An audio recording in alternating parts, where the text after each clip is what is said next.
Okay, for you all that seem to want to attack me and tell me I'm wrong about robbing God and that a pastor should preach for a paycheck, forgot this little nugget in Acts chapter 5.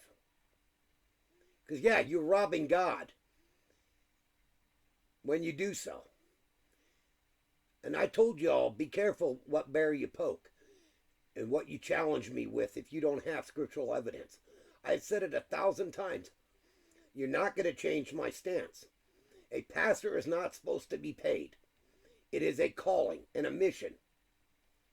And you all that want to keep mocking God, you will pay the ultimate price. Dying eternally in hell, guilty of the lies you've taught your congregation. Now, when an offering was taken up to help others, it wasn't for the profit of the saints and the profit of the priests.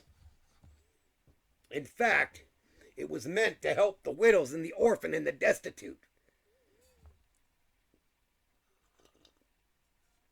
But it had to come from the heart of the people. So let's look here at Acts chapter 5. But a certain man named Ananias with Sapphira, his wife, sold a possession and kept back part of the price, his wife also being privy to it, and brought a certain part and laid it at the apostles' feet. But Peter said, Ananias, why hath Satan filled thine heart to lie to the Holy Ghost and to keep back part of the price of the land? Whilst it remained, was it not thine own? And after it was sold, was it not in thine own power?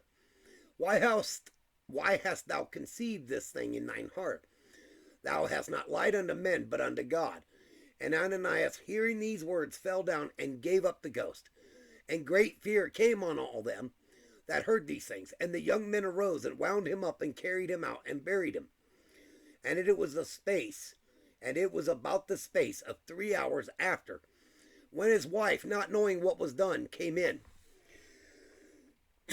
And Peter answered unto her, Tell me whither ye sold the land for so much. And she said, Yea, for so much. Then Peter said unto her, How is that ye have agreed together to tempt the Spirit of the Lord?